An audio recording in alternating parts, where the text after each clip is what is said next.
Clip number 440۔ اس clip میں آپ سورہ توبہ کی آیت نمبر 45 سے 47 تک کی تلاوت، ترجمہ، تفسیر قرآن صراط الجنان سماعت فرمائیں گے۔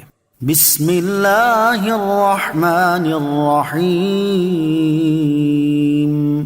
ترجمہ، اللہ کے نام سے شروع جو نہایت مہربان رحمت والا ہے۔ انما يستأذنك الذين لا يؤمنون بالله واليوم الآخر وارتابت قلوبهم فهم في ريبهم يترددون۔ ترجمہ، آپ سے چھٹی وہی لوگ مانگتے ہیں جو اللہ اور قیامت پر ایمان نہیں رکھتے اور ان کے دل شک میں پڑے ہوئے ہیں، تو وہ اپنے شک میں حیران پریشان ہیں۔ انما یستأذنک، آپ سے چھٹی وہی لوگ مانگتے ہیں، یعنی جہاد کے موقع پر بہانہ بنا کر رہ جانے کی اجازت مانگنا منافقین کی علامت ہے۔ نبی کریم صلی اللہ تعالیٰ علیہ وسلم پر ایمان نہ لانا اللہ تعالیٰ کا انکار ہے۔ اس آیت سے معلوم ہوا کہ حضور اکرم علیہ الصلوۃ والسلام پر ایمان نہ لانا در حقیقت رب تعالیٰ کا انکار ہے، کیونکہ منافق اللہ عز و جل کو تو مانتے تھے، حضور انور صلی اللہ تعالیٰ علیہ وسلم کے منکر تھے، مگر ارشاد ہوا کہ وہ اللہ پر ایمان نہیں رکھتے۔ وارتابت قلوبهم، اور ان کے دل شک میں پڑے ہوئے ہیں، اس طرح کہ اسلام کی حقانیت اور کفر کے بطلان پر انہیں یقین نہیں اور نہ اس کے عکس کا یقین ہے۔ اگر مسلمانوں کو فتح ہوئی تو بولے کہ شاید اسلام برحق ہے، اور اگر کفار کو فتح ہو گئی تو بولے کہ شاید یہ لوگ برحق ہیں، ورنہ انہیں فتح کیوں ہوتی؟ یا یہ مطلب ہے کہ انہیں اللہ رسول کے وعدوں پر یقین نہیں اور رسول کریم صلی اللہ تعالی علیہ وسلم کی خبروں پر اطمینان نہیں۔ ایمان تو نام ہی اس چیز کا ہے کہ رسول اللہ صلی اللہ تعالی علیہ وسلم کی ہر خبر میں ان کی تصدیق کی جائے۔ تردد تصدیق کے ساتھ کیسے جمع ہو سکتا ہے؟ وَلَوْ أَرَادُوا الْخُرُوجَ لَأَعَدُّوا لَهُ عُدَّةً وَلَكِنْ كَرِهَ اللَّهُ بِعَاثَهُمْ فَثَبَّطَهُمْ وَقِيلَ اقْعُدُوا مَعَ الْقَاعِدِينَ۔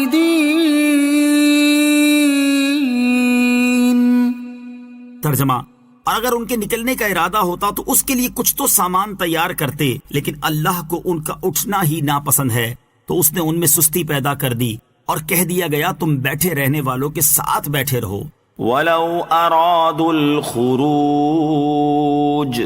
اور اگر ان کا نکلنے کا ارادہ ہوتا، یعنی منافق ظاہر تو یہ کرتے ہیں کہ ہم غزوہ تبوک میں جانے کو تیار تھے، لیکن اچانک بیماری، لاچاری یا کسی مجبوری کی وجہ سے رک گئے۔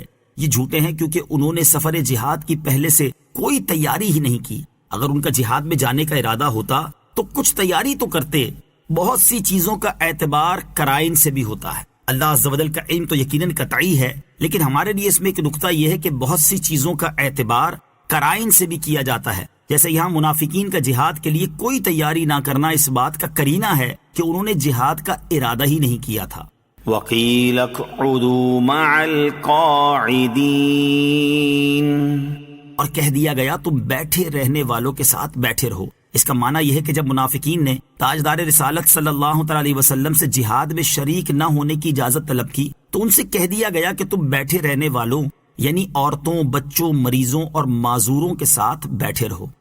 لو خرجوا فيكم ما زادوكم إلا خبالا ولأوضعوا خلالكم يبغونكم الفتنة وفيكم سماعون لهم والله عليم بالظالمين۔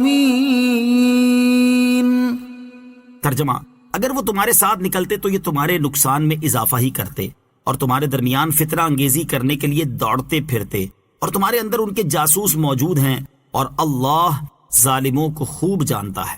لو خرجوا فيكم ما زادوكم الا خبالا، اگر وہ تمہارے ساتھ نکلتے تو یہ تمہارے نقصان میں اضافہ ہی کرتے، یعنی یہ منافقین اگر تمہارے ساتھ جنگ کے لیے نکلتے تو شر اور فساد ہی پھیلاتے، اس طرح کہ تمہیں کافروں سے ڈراتے، آپس میں لڑاتے، تمہارے سامنے کافروں کی تعریفیں اور مسلمانوں کی برائیاں کرتے۔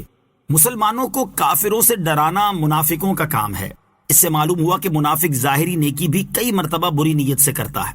نیز یہ بھی معلوم ہوا کہ مسلمانوں کو کافروں سے ڈرانا اور آپس میں لڑانا منافقوں کا کام ہے۔ ہمارے دور میں بھی ایسے قلم کار حضرات کی کمی نہیں جو ہر وقت غیر مسلم حکومتوں کی طاقت، اسلحہ، فوج اور وسائل کا تذکرہ کر کے مسلمانوں کو ڈرانے میں لگے رہتے ہیں۔ وَفِيكُمْ سَمَّاعُونَ لَهُمْ، اور تمہارے اندر ان کے جاسوس موجود ہیں۔ اس آیت کا ایک معنی یہ ہے کہ تمہارے اندر ان کے جاسوس موجود ہیں جو تمہاری باتیں اور تمہارے راز کفار تک پہنچاتے ہیں، اور ایک معنی یہ ہے کہ تم میں سے بعض ایسے ضعیف الاعتقاد ہے کہ جب منافقین مختلف قسم کے شبہات ظاہر کرتے ہیں تو وہ انہیں قبول کر لیتے ہیں۔ صلو علی الحبیب صلی اللہ تعالی علی محمد صلی اللہ تعالی وسلم۔ مجھے اپنی اور ساری دنیا کی لوگوں کی اصلاح کی کوشش کرنی ہے انشاءاللہ عز و جل۔